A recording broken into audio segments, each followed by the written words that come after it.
करना। कुछ भाई मेरे जानू नहीं है, जाफर याद मेरा नाम है, तो पाकिस्तान तरीके इंसाफ वास्ते मैडल असी काफ़ी टाइम तो एक ग्रुप हाँ, एक धड़ा हाँ, तो वर्क कर रहे हैं।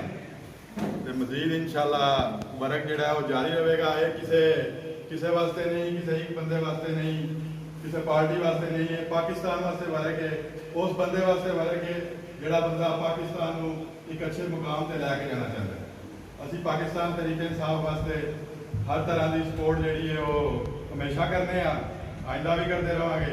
जोड़े भाई बार्सलोना तो तशरीफ आए हैं उन्होंने वेलकम करने, इंशाल्लाह यकीन दिलाने कि पाकिस्तान तरीके इंसाफ वास्ते साड़ियाँ जड़ियाँ कोशिशां ने वो हमेशा तो जारी रही तो जारी सारी रमन, क्योंकि असी एक उस इंसान का साथ देना है जिसके खिलाफ बहुत बड़िया बड़िया जड़ियाँ ने वो पार्टियां ने, बहुत बड़े बड़े थम ने जोड़े कि उन्हें ढाने ने, और उन्हें मेरी थोड़ी सारिया की मदद के नाल ढाने ने, उन्हें अगे भी ढाए ने और उन्होंने लम्बिया च पा के रखना है।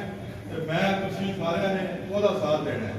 चाहे ऐसे कि असी आपस में कुछ करिए, असी इमरान खान पाकिस्तान तरीके इंसाफ को सपोर्ट करिए, और जिथे उन्होंने साड़ी जरूरत है बेशक कोई भी सदर हो, बेशक कोई भी हारे कोई जिते, साड़ा मेन मकसद होना चाहिए कि असी पाकिस्तान तरीके इंसाफ को और इमरान खान साहब को सपोर्ट करते हैं, क्योंकि असी अपने मुल्क को अगे वेखना चाहते हैं, ना कि अपने आप को अगे वेखना चाहते हैं।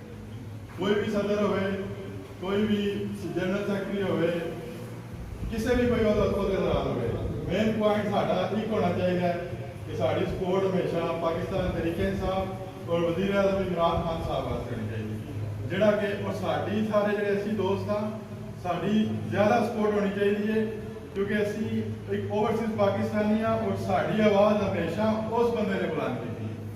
बाकी सारे ने तुसी रिसेंटली देखा कि बाकी सारिया पार्टियां ने, बाकी सारे लोगों ने साड़ी ओवरसीज की आवाज़ को दबाने की कोशिश की।